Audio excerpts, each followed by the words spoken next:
By the grace of Almighty Allah, Pakistan has been more fortunate than other countries. Through our policies of smart lockdowns and focus on the disadvantaged, we have been able to somehow contain the virus. We managed to save precious lives and at the same time livelihoods. I appreciate the international recognition of our pandemic containment strategy and our Asas social protection program. We are now making all possible efforts to accelerate our vaccination campaign. Unfortunately, the COVID-19 pandemic revealed and accentuated the endemic inequalities which exist within and amongst nations. The global economy will not recover fully until all countries, rich and poor, are enabled to accelerate and expand investment for achieving the SDGs and climate goals. I believe that the following actions at the national and international level are indispensable to respond effectively to the triple crisis. First, universal and affordable access to COVID-19 vaccine is essential to defeat the virus and to revive global trade, investment and growth. The world must ramp up vaccine production, including in the developing countries, and ensure its rapid distribution. While the support offered by some major nations is commendable, more needs to be done. Of vital urgency is the waiver of intellectual property rights, even if temporary, vaccine production under license, full funding of COVAX facility, and provision of grants and concessional lending to enable developing countries to purchase vaccine at fair prices. Second, adequate finance must be mobilized to enable the developing countries to meet the triple challenge of COVID recovery, SDG implementation, and realization of environmental goals. There are synergies in these three challenges which should be utilized to build back better. The high-income countries have been able to inject $17 trillion to stimulate their economies.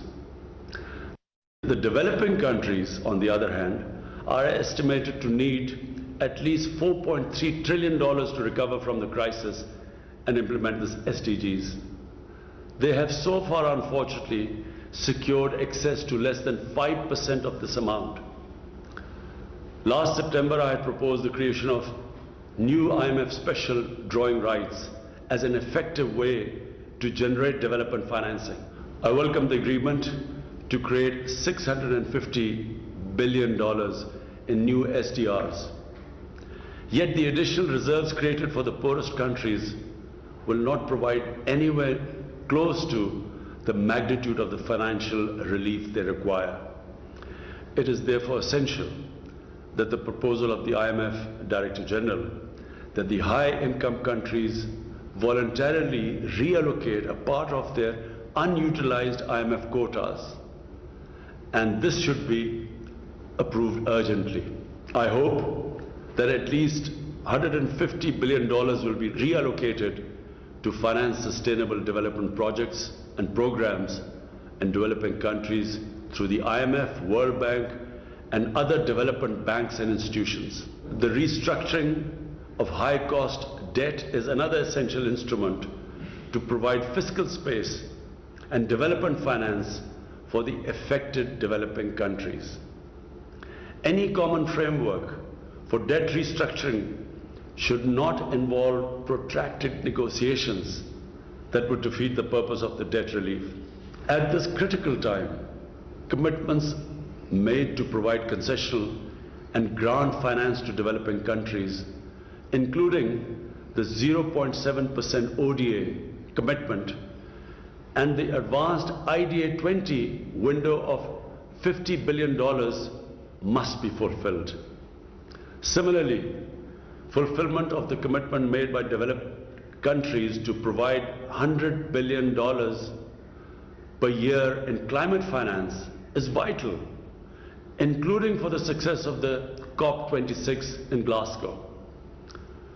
The accumulated climate finance commitment now amounts to over $1 trillion. The amounts offered for development, cooperation, including ODA, cannot be double counted as part of the climate finance commitment. At least 50% of the climate finance should be allocated for adaptation.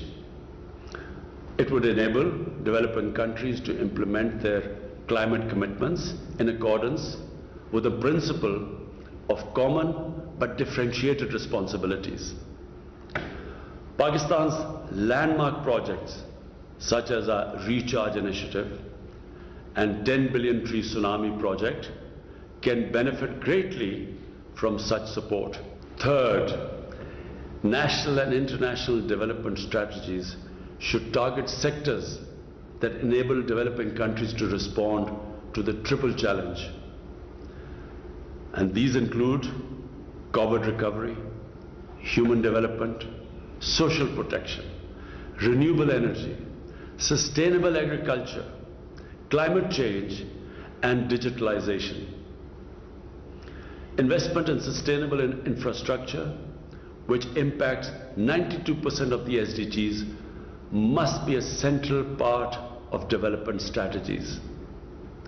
The UN, with its unique convening power, should initiate a multi-stakeholder dialogue to mobilize the $1 trillion investment required annually in sustainable infrastructure. Moreover, the UN development system, including the SDG investment fair, can make a vital contribution in enabling developing countries to propose viable projects that can attract public and private investment. Fourth, the structural and systemic deficiencies of the international financial and trade architecture need to be addressed comprehensively and urgently. The international trade regime must provide all developing countries with equitable and preferential access to global markets. Protectionist measures erected by some major economies in violation of the WTO agreements must be rescinded. The vast amounts of illicit finance which flow out of the developing countries must be halted. Their stolen assets should be returned unconditionally. The 14 recommendations of the FACT-I panel deserve to be endorsed and implemented. I welcome the US proposal for a minimum global corporate tax to prevent profit shifting and tax evasion. Excellencies, the COVID-19 pandemic has once again revealed the essential unity of humanity and the close interdependence of nations. This crisis should crystallize awareness of the immutable importance of the principles and purpose of the UN Charter. We must focus on peaceful and just resolutions of disputes and promote international cooperation for building a more equitable, stable and prosperous world. I thank you.